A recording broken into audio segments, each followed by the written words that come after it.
shady. All the soothsayers are just imitating. So all the real Slim Shady, please stand up. Please stand up. Please stand up. I'm Slim Shady, yes, I'm the real Shady. Please stand up.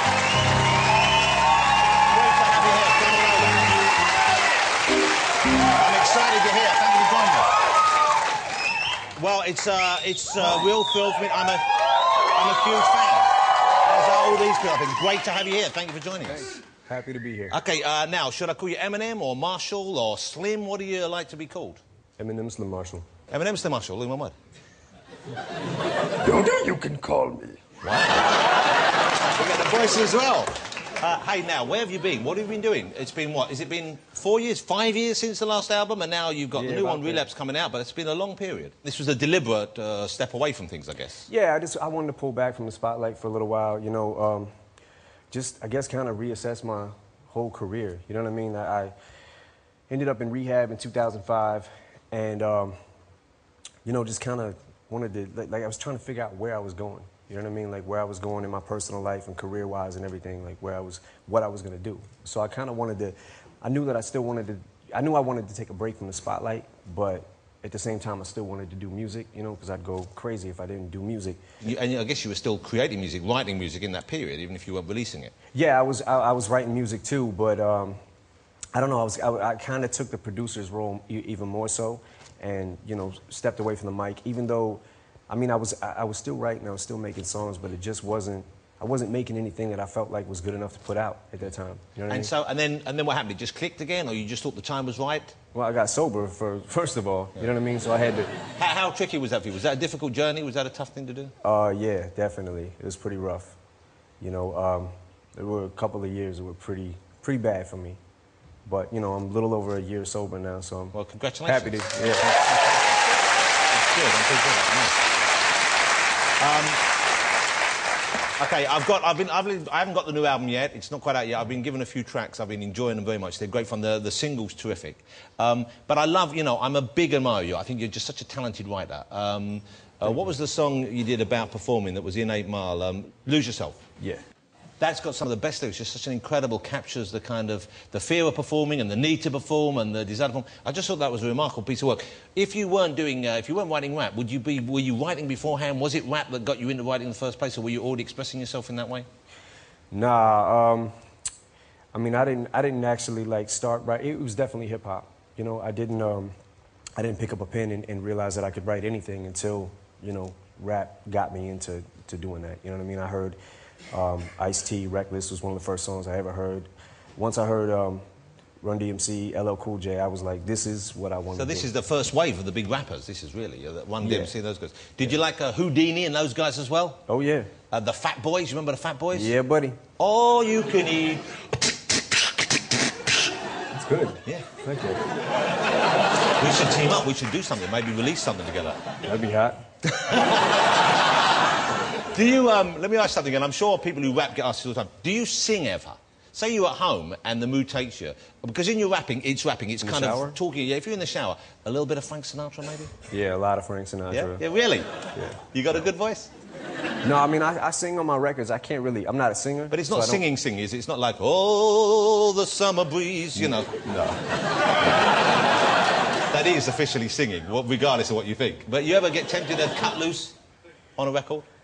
I mean, I've done some things, you know, here and there, like as far as like singing, but, you know, I'll tell the world I can't sing. That's not my, you know what I mean, what I feel like my forte is. But, you know, some hooks, if you listen to them, there's melodies in them. And, yeah, there's a melody. Well, the way you use the voice is melodic as well. Yeah, I mean, it's kind of like as long as you can hold a key, you know what I mean, or a note or whatever, like...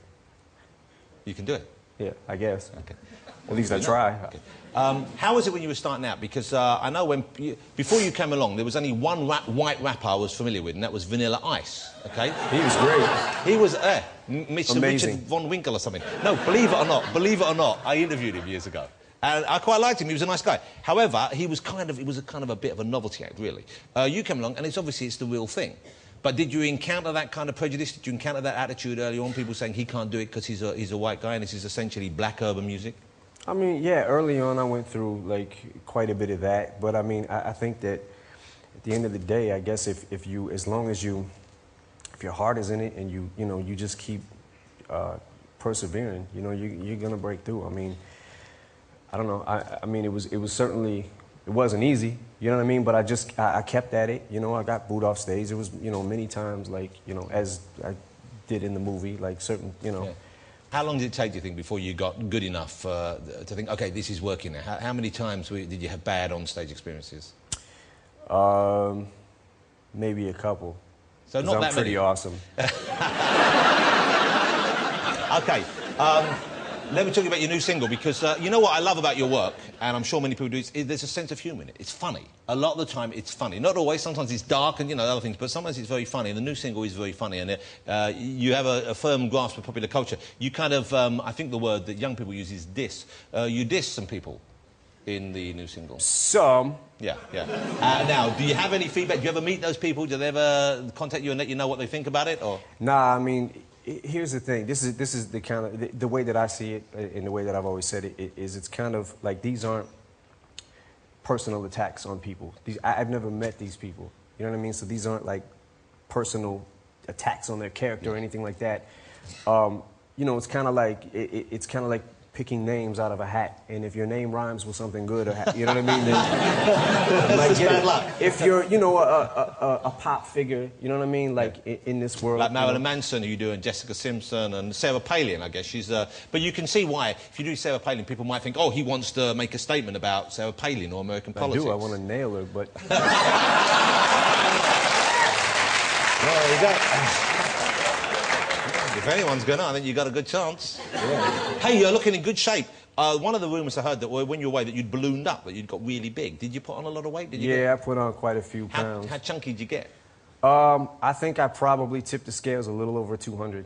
And was this was just eating, overeating? It was eating, it was taking pills that I had no business taking, you know what I mean? Doing really? Things that I just wasn't taking care of myself. I wasn't taking care of my body. I kind of felt like, I mean, there was, you know, like there were times I wanted to just give it up. You know what I mean? There was, you know, I was in a pretty dark place.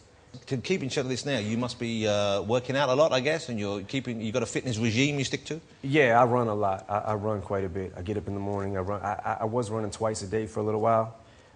And how far do you run? When you say run, it's half an hour, 10 minutes? What is it? I was running. There was one point where I was running, like, it was a little too much. It was a little extreme. And it was a total of 17 miles. But you know what that is? That's you filling the gap you had in your life when you've given up the other stuff, isn't it? It's kind of addictive behaviour. Yeah, it's like you kind of go from one addiction to the next, and I'm an addict, you know what I mean? So I guess an extremist, like one extreme to the next.